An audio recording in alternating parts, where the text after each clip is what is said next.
예, 하나님 말씀 보겠습니다. 신약성경 요한복음 12장 20절에서 26절, 신약성경 168페이지, 요한복음 12장 20절에서 26절 한 절씩 교독합니다. 명절에 예배하러 올라온 사람 중에 헬라인 몇이 있는데 그들이 갈릴리 벳세다 사람 빌립에게 가서 청하여 이르되 선생이여 우리가 예수를 배웠고자 하나이다 하니, 빌립이 안드레에게 가서 말하고 안드레와 빌립이 예수께 가서 여쭈니 예수께서 대답하여 이르시되 인자가 영광을 얻을 때가 왔도다. 내가 진실로 진실로 너희에게 이르노니 한 알의 밀이 땅에 떨어져 죽지 아니하면 한 알 그대로 있고 죽으면 많은 열매를 맺느니라. 자기의 생명을 사랑하는 자는 잃어버릴 것이요 이 세상에서 자기의 생명을 미워하는 자는 영생하도록 보존하리라. 같이 읽습니다. 사람이 나를 섬기려면 나를 따르라. 나 있는 곳에 나를 섬기는 자도 거기에 있으리니 사람이 나를 섬기면 내 아버지께서 그를 귀히 여기시리라. 아멘. 자, 오늘의 말씀입니다. 희생입니다. 희생에 대해서 함께 말씀을 나누고 또 우리가 도전받고 할 수 있길 바랍니다. 오늘의 출발은 그림으로부터 시작하겠습니다. 오늘 주보에 들어가 있는 그림을 보니까 제자도의 핵심은 예수님을 닮은 희생이다 라고 되어져 있습니다. 자, 제자도라는 말이 등장을 합니다. 결국 희생은 제자로서 살아갈 때 가장 중요한 것이다 라고 말할 수 있습니다. 그리고 그 제자도는 누굴 닮아가는 거냐? 예수님을 닮아가는 거죠. 근데 예수님 닮아가는 것 중에서도 가장 중요한 게 뭐냐? 희생이다. 그래서 오늘은 우리 흔히 말하는 거룩한 부담감이 우리의 마음에 생기지 않을까 생각을 해보게 되는 거예요. 자, 희생이 뭐냐? 희생은요, 다른 사람이나 어떤 목적을 위하여 자신의 목숨, 재산, 명예, 이익 따위를 바치거나 버리는 것을 의미합니다. 셉니다. 목숨부터 등장합니다. 목숨을 버리거나 바치거나 재물을 버리거나 바치거나 명예, 이익 따위들, 내 것이라 생각했던 그런 것들을 바치거나 버리는 것을 희생이라고 말을 합니다. 왜 우리가 희생을 생각하느냐라고 할 때 희생이 하나님의 성품이기 때문에 그렇습니다. 자, 성품으로서의 희생 보십시다. 희생의 성품은 십자가 사랑에 대한 자발적 헌신으로 나타나야 합니다. 누군가 희생을 강요하거나 억압해서는 안 됩니다. 만약 우리가 작은 것이라도 나의 것을 들여 희생할 수 있다면 그것은 나의 특별함 때문이 아니라 오직 그리스도의 희생 때문임을 기억해야 합니다. 자, 먼저 눈에 들어오는 이겁니다. 십자가 사랑에 대한 자발적 헌신. 희생은요, 누군가 희생을 강요하거나 억압해서 하는 것이 아닙니다. 예전에 우리 그런 거 있잖아요. 그죠? 뭐 좀 어려운 일 시킬 때에 누가 할 건데 그러니까 어떤 사람이 앞에 딱 나와서 서더라는 것입니다. 그래서 너는 왜 나왔냐니까 뒤에서 밀어서 나왔다 그러는 거죠. 그거는 희생이 아닙니다. 희생은 자기가 무엇에 대한 십자가 사랑, 하나님께 받았던 것이 너무나 감사해서 자발적으로 헌신하는 것이 희생이라는 것입니다. 나의 특별함 때문이 아니라 내가 가진 것이 많다거나 내가 능력이 뛰어난다거나 그런 존재 때문이 아니라 온전히 그리스도의 희생 때문에 우리도 희생한다라고 하는 것이죠. 오늘 본문이 요한복음 12장입니다. 요한복음 12장에 보게 되면은 가장 먼저 등장하는 내용은요, 한 여인이 예수님의 발을 씻겨드리는 이런 장면이 나오게 되는 것이죠. 이 장면은 예수님께서 나중에 말씀하실 때 나의 장례를 준비하는 것이다 라고 말을 하게 됩니다. 마리아라 불렸던 이 여인, 7 귀신 들렸었던 그 여인, 예수님께 받은 사랑이 너무나 커서 자기가 평생 준비했던 이 옥합을 깨뜨려 예수님 발에 붓고 자기의 머리카락으로 예수의 발을 씻겼던 이 내용이 12장에 등장을 합니다. 다시 말해서 벌써부터 예수님의 장례에 대한 내용이 등장을 하게 된다는 것이죠. 그리고 예수님 예루살렘에 입성을 하시게 됩니다. 이제 십자가에 달리시기 5일 전, 6일 전, 6일 전 이야기를 다루고 있는데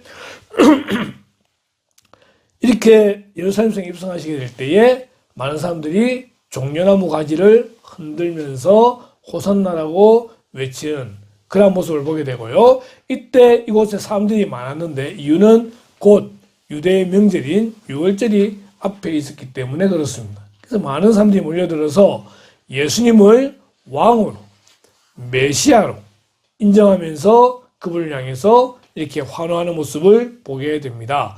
자, 이때에 예루살렘에 올라왔던 사람들 중에 헬라인이 있더라는 것입니다. 12장 20절에 명절에 예배하러 올라온 사람 중에 헬라인 몇이 있는데 라는 것이죠. 그냥 넘어갈 수도 있습니다. 그런데 어떤 자료에 보니까 굳이 헬라인을 이곳에 기록한 목적과 이유가 있다는 것입니다. 그것은 예수님의 구원은 유대인만이 아니라 온 인류를 위한 그러한 구원이었다는 것을 지금 사도 요한은 아주 은은하게 드러내고 있다라고 하는 것입니다. 명절에 예배하러 올라온 사람이라는 말을 보니까 이 헬라인은 예수님을 아는 사람이기도 하고 하나님을 믿는 사람이기도 합니다. 어쨌든 명절을 지킬 생각으로 지금 예루살렘에 올라왔다가 그들이 예수님을 보게 된 것이죠. 예수님에 대한 관심을 가지고 그들이 예수님의 제자들을 찾아가게 되는 것입니다. 우리의 마음속에 예수님에 대한 관심이 있어야 됩니다. 성경 읽는 가운데에 예수님께서 등장하시게 되면 좀 더 관심 가지고 좀 더 집중하고 그분의 행동들, 그분의 말씀에 좀 더 집중하는 그런 우리의 자세가 필요합니다. 그리고 매일매일마다 우리의 삶 가운데 예수님이라면 어떻게 하셨을까라고 하는 질문을 던지면서 예수님을 닮아가고자 노력하는 그러한 우리의 모습이 필요하지 않을까라는 생각을 해보게 됩니다. 헬라인 몇이 이제 제자들을 찾아오게 됩니다. 그리고 찾아갔던 제자가 누구냐? 안드레와 빌립입니다. 먼저는 빌립에게 찾아갔습니다. 그리고 빌립에게 선생이여 우리가 예수를 배웠고자 하나이다 라고 하니까 빌립이 안드레에게 가서 말하고 안드레와 빌립이 예수님께 갔다라고 이렇게 이야기가 등장을 합니다. 안드레와 빌립에 대한 이야기를 한번 해보십시다. 자, 왜 안드레와 빌립이 등장하는지 이유를 보게 되니까 12명의 제자가 있었습니다. 근데 그 중에 이 2명의 제자는 좀 비슷한 점이 있습니다. 요한복음 1장에 보게 되면요. 맨 앞에 사람이 등장을 합니다. 이게 빌립입니다. 그리고 그 옆에 있는 그림은 이제 요한복음 6장에 나오는 그런 내용으로서 안드레를 보게 되는데 자, 먼저 빌립을 보십시다. 요한복음 1장에 보니까 빌립이 나다나엘을 찾아 이르되 모세가 율법에 기록하였고 여러 선지자가 기록한 그 일을 우리가 만났으니 요셉의 아들 나사렛 예수니라. 나다나엘이 이르되 나사렛에서 무슨 선한 것이 날 수 있느냐? 빌립이 이르되 와서 보라 하니라. 빌립이 예수님을 만난 거예요. 예수님 만났는데 자기 생각이 그 예수님이 메시아더라는 것입니다. 그래서 친구 나다나엘에게 찾아갑니다. 내가 메시아를 만났다 라고 하니까 이 나다나엘하고 빌립하고 전부 다 이 갈릴리 지역에 있는 사람들이기 때문에 갈릴리에서 무슨 선한 것이 날 수 있겠느냐 이렇게 되는 거죠. 그럼에도 불구하고 이제 빌립이 하는 말이 와서 보라. 와서 보라. 나중에 나다나엘이 이름이 바뀌게 됩니다. 바돌로메. 예수님의 제자인 바돌로메가 바로 이 나다나엘입니다. 빌립의 역할 중에 하나는 뭐냐면은 친구에게 가서 메시아를 전하고 그를 예수님께로 데려오는 일을 했던 제자가 빌립이었다라고 하는 것입니다. 안드레는 6장에 등장합니다.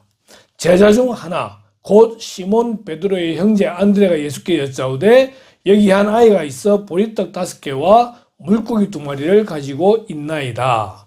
예수님이 벳세다 광야에서 말씀을 전하는데 시간이 지나가고 이제 밥을 먹을 때가 됐는데 제자들이 생각을 해보니까 지금 이렇게 가다가는 이 모인 사람들에게 밥을 줘야 되겠다는 겁니다. 거기 모인 사람 숫자가 남자만 5,000명이에요. 여자와 아이까지 합치게 되면 약 한 2만 명 정도로 보게 되는데 예수님은 그 제자들에게 그럼 내가 먹을 걸 줘라 라고 이야기한 거죠. 계산이 밝은 빌립이 하는 말이 이 전부 다 먹이려면 최소한 200데나리온이 필요합니다. 한 데나리온이 하루 일한 품삯이에요. 요즘 하루 일하면은 거의 한 8시간이 한다 치면 8만 원이 최저 시급이잖아요. 그죠? 근데 5만 원 잡고 200데나리면 그만해도 1,000만 원입니다. 제자들이 그런 돈이 없다는 거죠. 근데 예수님이 먹을 걸 주라라고 하고 난 다음에 안드레가 한 아이를 데리고 옵니다. 데리고 왔는데 그 손에 보니까 보리떡 5개와 물고기 2마리가 있더라는 겁니다. 이거는 이 한 아이의 도시락밖에 되지 않는 그러한 양이에요. 그런데 왜 데리고 왔는지 모르겠지만 어쨌든 안드레는 데리고 왔었고, 그리고 안드레 생각에 이것이 과연 얼마나 되겠느냐 라는 생각을 했다고 기록되어 있어요. 근데 예수님께서 그걸 들고 축사하시고 난 다음에 하나씩 떼주다 보니까 거기 있는 모두가 다 그것을 먹고도 12광주리가 남게 되는 기적이 요한복음 6장에 나타나게 되더라는 겁니다. 예수님 뭐라 말씀하십니까? 나는 생명의 떡이니. 그러니까 이 일에 정말 중요하게 쓰임받은 사람이 안드레라는 겁니다. 자기는 지금 무슨 일을 할지 몰라요. 그러나 하나를 데리고 오잖아요. 그러고 보니까 안드레와 빌립은 예수님께 사람을 데려오는 그런 은사를 가지고 있었다는 것입니다.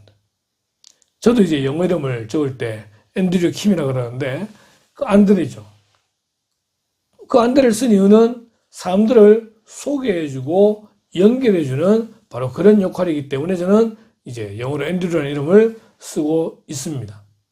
안드레와 빌립이 이제 예수님께 한 사람을 데리고 오는 헬라인 몇을 데리고 오는 걸 보게 되는 겁니다. 우리가 이렇게 사람들을 소개해주고 예수님을 전하는 그러한 성도가 되어야 된다는 것을 오늘 성경을 통해서 깨닫게 되는 겁니다.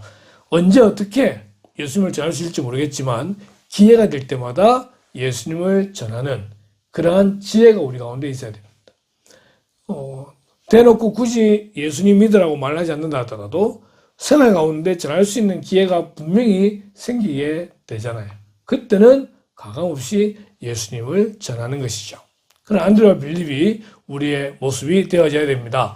자, 이제 안드레와 빌립이 예수님께 데려왔는데 지금 헬라인 몇이 예수님 만난 이유는 예수님에 대한 관심 때문에 만나려고 하는 거예요.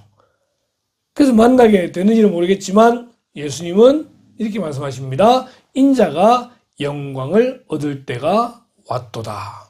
지금 예수님은 최고의 핫한 슈퍼스타입니다.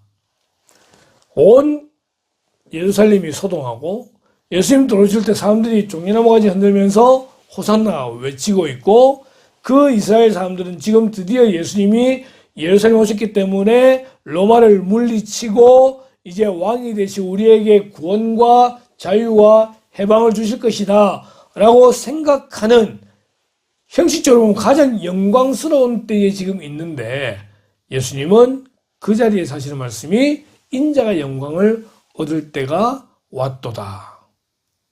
근데 지금 말씀하시는 그 영광은 어떤 영광입니까? 십자가의 죽음입니다. 모든 사람 보는 앞에서 이스라엘을 해방시키고 자유를 얻게 해주는 그런 메시아, 그렇게 해서 모든 사람 보는 가운데에 왕으로 등극해서 나를 다스리는 그러한 왕이 아니라, 그러한 영광이 아니라 오히려 십자가에 죽는 그것을 말씀하고 계시는 겁니다. 그리고 하시는 말씀이 인자가 영광을 얻을 때가 왔도다.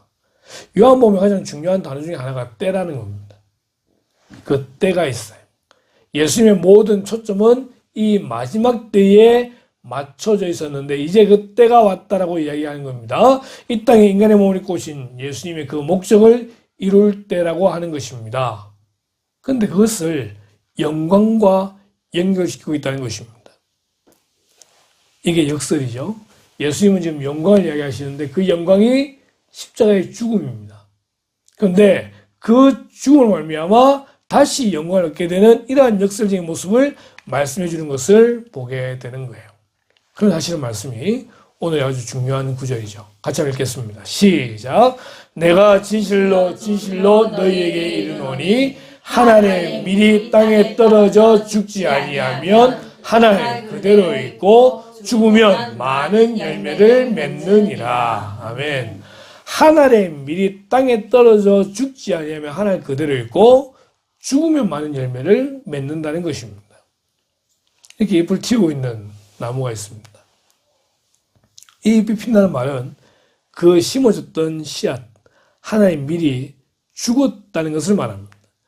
죽었기 때문에 거기서 싹이 나는 거예요. 만약 죽지 않고 하나 그대로 있다고 한다면은 그곳에는 어떠한 변화도 나타나지 않는다는 것입니다.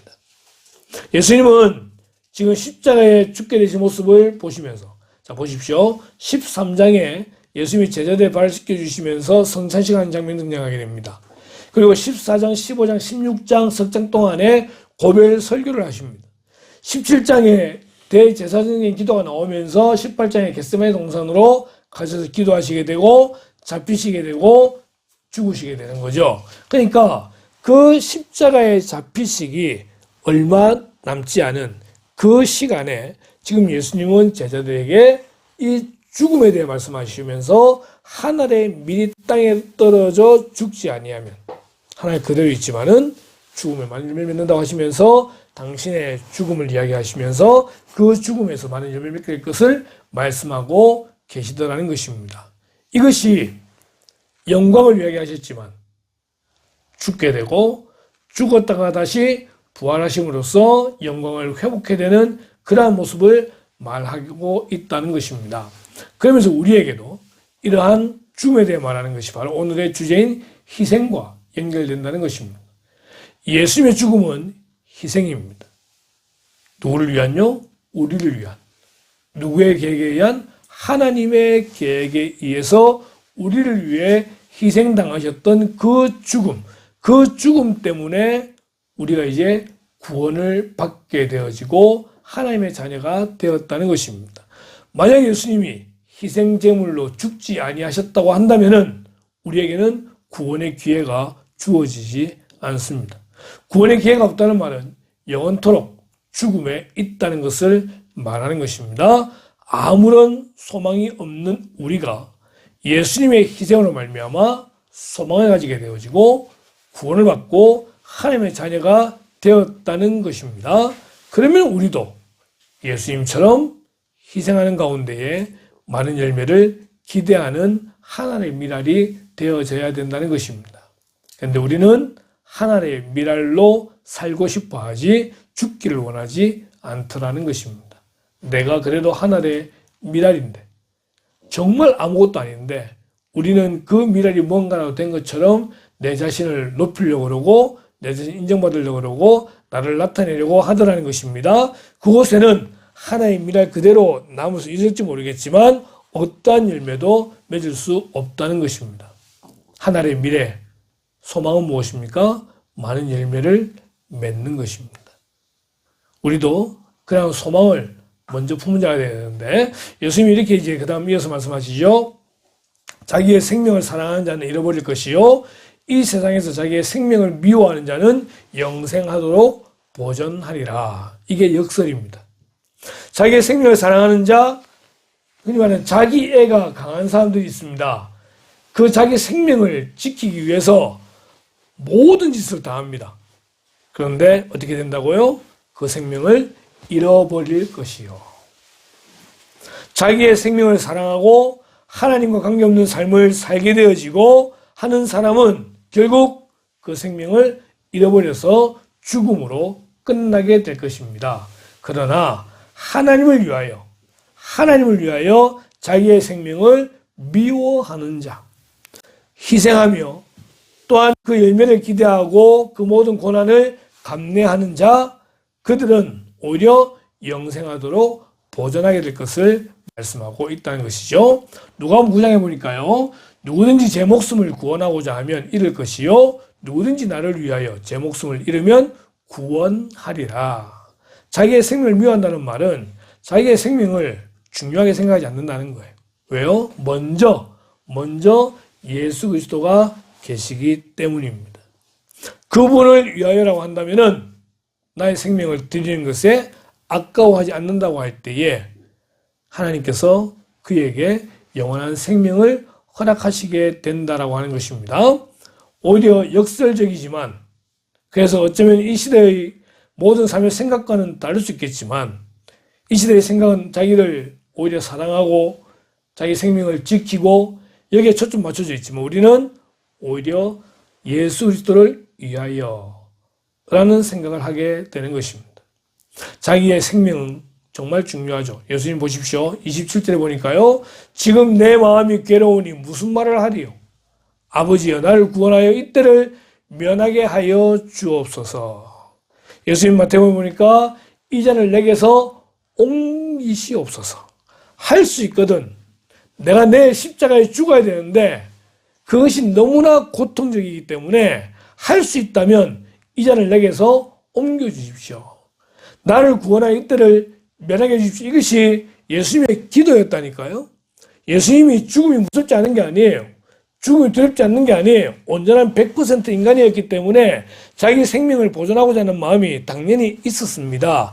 그러나 내가 이를 위하여 이때에 왔나이다. 하나님께서 요구하시기에 또한 내가 죽어야만 많은 열매를 맺게 되어지고 죄인들이 구원받기 때문에 그 길이 비록 힘든 길이고 내가 죽어야 되는 길이지만 제가 감당하겠습니다. 이것이 기도예요. 기도는 내가 내 뜻을 하나님께 관철시키는 게 기도가 아니라 하나님의 뜻에 나의 뜻을 맞춰가는 것이 기도다라는 것입니다. 하나님, 저는 이렇게 하고 싶은데 이 길이 아니라고 하시니까 저는 이 말씀에 순종하겠습니다. 이것이 기도라는 거예요. 힘들죠. 자기의 생명, 자기의 재산, 어쩌면 모든 걸 다 버릴 수도 있지만 예수님은 자기의 생명을 버리시면서까지 우리를 사랑해 주셨고 구원해 주셨기에 오늘도 우리는 그리스도를 본받아라는 생각을 가져보게 되는 겁니다. 내가 땅에서 들리면 모든 사람을 내게로 이끌겠노라 하시니, 이 땅에서 들린 게 뭐예요? 십자가에 죽으시는 거예요. 내가 십자가에 죽으면 모든 사람을 내게로 이끌겠노라. 예수님은 이 장면을 보신 거예요. 예수님을 통해서 구원받게 되는 그 수많은 사람들을 보셨기 때문에 예수님은 십자가의 죽음을 감당하시게 되셨던 것입니다. 이렇게 말씀하시면 자기가 어떠한 죽음으로 죽을 것을 보이심이라라. 우리는 우리의 생명을 사랑합니다. 갈수록 그것은 더 강해집니다. 그래서 다른 사람이 날 해칭을 두고 볼 수 없고 내가 손해보는 경우는 있을 수 없는 일이고 자기의 생명에 애착을 가지게 되는 것이죠. 어제 저녁에 잠시 작업하다가 부정교 홈페이지를 들어갔다가 이제 들어가게 되면 꼭 제가 두 가지를 보는데 하나는 소청 광고를 보고 하나는 결혼 광고를 봅니다. 근데 어젯밤에 소청 광고를 딱 들어갔다가 순간 놀랐던 것이 재윤이의 어머니가 돌아가셨더라고요. 박현철 장로님 부인 되는 권사님이 61살이신데 뭐지? 어젯밤에 충격을 받았습니다. 그럼 아침 동기들에게 문자를 보내가지고 다들 건강하자 문자를 보냈는데 그래요. 우리가 언제 어떻게 죽을지 알 수 없습니다. 그러기에 매일매일 우리는 죽음을 생각하면서 우리의 생명을 아끼기보다는 그리스도를 위하여 헌신하고 희생하는 그런 모습이 우리 삶 가운데 있어야 될 줄로 아는 것입니다. 예수님은 그것을 실천하셨습니다. 그리고 하시는 말씀이 사람이 나를 섬기려면 나를 따르라. 나 있는 곳에 나를 섬기는 자도 거기 있으리니 사람이 나를 섬기면 내 아버지께서 그를 귀히 여기시리라. 나를 섬기려면 나를 따르라. 우린 예수님의 제자가 참 매력적입니다. 예수님의 제자잖아요. 다른 사람도 아니고 예수님의 제자인데 예수님 제자인 것은 좋아하면서 나를 따르라고 하면 그 걸어가신 길을 따라가는 것은 좋아하지 않는다는 것입니다. 왜냐하면 그 길이 십자가의 길이기 때문에 그렇습니다. 예수님은 따르고 싶고 예수님의 제자라고 불리고 싶은데 고생하기 싫다는 거예요. 그럼 제자들의 중요한 말씀 이거거든요. 또 무리에게 이르시되 아무든지 나를 따라오려거든 자기를 부인하고 날마다 제 십자가를 지고 나를 따를 것이니라. 자기를 부인한다는 거예요. 이건 종의 삶입니다. 종은 자기 것이 아무것도 없어요. 자기 것을 주장할 수 있을 만한 그런 아무런 것도 없어요. 그게 자기를 부인한다는 거예요. 우리는 순간순간 내가 튀어나와요. 내 말을 알아줘야 되고 내가 존재한다는 것을 알아줘야 되고 내가 이게 우리의 마음속에 있는 말이잖아요. 근데 진짜 제자는 그것조차도 부인해야 된다는 거예요. 날마다 자기 십자가를 져야 된다는 거예요. 십자가, 제가 이상하게 텔레비전만 보면은 목걸이에 있는 십자가, 귀걸이에 있는 십자가를 유독 눈에 띄는데, 십자가는 자기가 목에 걸거나 귀에 거는 것이 아니라 등에 짊어져야 되는 거예요. 그 십자가는 자기 몫에 태인 십자가가 있는데 고난을 이야기하고요. 그 무게를 감당해야 되는 것입니다. 날마다 자기 십자가를 지고 예수님을 따른다고 말하고 있습니다. 그 길이 어떤 길입니까? 십자가의 길입니다. 골고다 그 언덕으로 가는 그 걸음걸음 우리는 그분을 따라가는 것이죠. 이것을 희생이라고 이야기합니다. 그럼 예수 믿는 사람은 왜 이렇게 희생해야 되느냐? 무엇 때문에 희생해야 되느냐? 라고 할 때 우리는 예수님의 결과에서 우리는 그 이유를 찾을 수 있습니다. 빌립보서 2장에 사람의 모양으로 나타나서 자기를 낮추시고 죽기까지 복종하셨으니 곧 십자가에 죽으심이라. 이름으로 하나님이 그를 지극히 높여 모든 이름 위에 뛰어난 이름을 주셨다는 것입니다. 희생하는 이유는 지금 당장의 모습이 아니라 장차 주님 재림하셨을 때에 하나님께서 그 사람을 높이시게 되더라는 것입니다. 예수님의 죽으심으로 끝나는 것이 아니라 하나님이 그를 지극히 높이셨던 것과 마찬가지로 하나님을 위하여 그리스도를 위하여 희생하고 섬기는 자는 하나님께서 그를 높이신다라고 약속하고 있는 것입니다. 그러기에 희생은 부활신앙을 가진 사람, 천국을 소망하는 사람만이 할 수 있는 것입니다.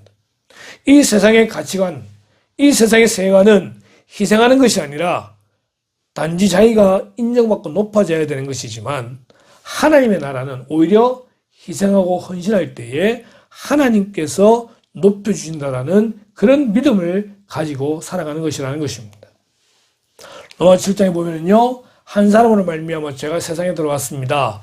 그 죄로 말미암아 사망이 들어오게 되었었고 모든 사람에게 이 사망이 이르러서 사망이 왕노릇하게 되는 거잖아요. 그러나 예수님께서 이 희생하심으로써 그 사망 대신에 생명이 주어지게 되었다는 것입니다.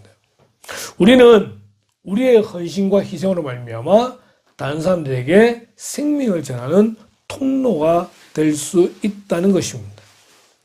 헌신하지 아니하고 희생하지 아니하면은 나는 나로서 인정받게 될 것입니다. 하지만 희생할 때에 나는 인정받지 못한다 할지라도 내 가운데 계신 그리스도가 그들에게 생명을 전해주게 되는 역사가 생기게 되는 것입니다. 우리는 이것을 보고 희생하는 것입니다. 이것을 보고 헌신하는 것입니다. 부담이 됩니다. 어렵습니다. 이렇게 하는 것이 예수 믿는 거라고 한다면 예수 믿고 싶지 않다는 생각을 할 수도 있습니다. 그런데 우리는 그리스도인으로서 예수님을 닮아간다고 한다면 그분이 하셨던 길을 함께 따라가는 것이고 그 길이 희생의 길이다라는 것입니다. 토트넘에 유명한 두 명의 선수가 있습니다. 이 두 명이 이제 이렇게 띄운 이유는 뭐냐면은 토트넘 역사상 또는 EPL 영국의 프리미어 축구 가운데 가장 뛰어난 두 선수이기 때문에 그렇습니다. 어떤 부분에서 그렇느냐? 그거는 바로 이제 골을 넣는 것과 어시스트 해주는 것에 있어서 이 두 명이 합작한 골이 무려 47골이 되는 것입니다. 다시 말하면은 세상은 골을 넣는 스포트라이트, 그걸 골 넣는 스트라이커에게만 주게 되는 거죠. 그러나 이것이 그 사람에게만 아니라 누군가 그에게 공을 줬다는 것입니다. 그걸 어시스트라고 그러잖아요. 그런 가운데에 골을 넣었던 이 두 사람, 그러니까 누군가가 희생을 하고 헌신을 했을 때에 골이 나오게 되더라는 것입니다. 이 두 사람은 바로 이런 골을 넣었던 아주 유명한 그런 선수들인 것을 보게 됩니다. 골 넣는 사람만 중요한 게 아니라 어시스트 해주는 사람도 중요합니다. 그래서 야구에는 이런 게 있죠. 희생 번트라는 게 있습니다. 앞에 주자가 있으면 이 주자를 다른 루로 보내기 위해서 자기 자신을 죽이면서 번트하는 걸 희생 번트라고 이야기를 하는 겁니다. 예전에 희생 번트가 별로 중요하게 생각하지 않았어요. 요즘은 아주 중요한 그런 하나의 전략이 되고 있는 거죠. 누군가는 희생을 해야 점수가 날 수 있고 점수가 나야 이기게 되더라는 것이죠. 이런 그림이 보이더라고요. 죽어야만 많은 열매를 맺는. 나 혼자 살려고 하면은 그건 아무런 변화도 생기지 않습니다. 근데 내가 죽을 때에 거기서 씨앗이 나게 되고 잎이 나게 되고 그리고 열매를 맺게 되다라는 것입니다. 나는 보이지 않습니다. 나는 보이지 않는데도 불구하고 그곳에는 열매가 맺히게 되더라는 것입니다. 미랄로 죽기 싫습니다. 아무에도 인정받지 못하고 있는 듯 없는 듯 그래 보이는 그런 삶을 사는 거 싫습니다. 하지만 예수님이 그렇게 사셨던 것처럼 우리도 그렇게 살아라고 말씀하고 있습니다. 한 찬양 가사가 있습니다. 세상을 구원하기 위해 흘려야 할 피가 필요하다면, 죄인을 대신하기 위해 희생의 제물이 필요하시다면 내 생명 제단 위에 드리니 주 영광 위에 사용하소서. 길 잃어 지친 양을 찾아 마음상에 이리저리 헤매이는 한 영혼 찾아 아파하는 예수님 마음 내게 주옵소서. 십자가 온 세상을 위한 그 희생 눈물로 그 길 가게 하소서. 생명이 또 다른 생명을 낳고 주님 볼 수 있다면 나의 삶과 죽음도 아낌없이 드리리. 죽어야 다시 사는 주의 말씀 믿으며 한 알의 미랄되어 썩어지리니 예수님처럼 살아가게 하소서. 최영덕 시인이 그렇게 말하죠. 예수님처럼 바울처럼 살게 해달라고. 하나님이 땅속에 들어가게 됩니다. 그냥 살아있으면요 어떤 변화도 생기지 않습니다. 그런데 이것이 죽어지게 되면은 새싹이 되어 나무가 되어지게 되더라는 것이죠.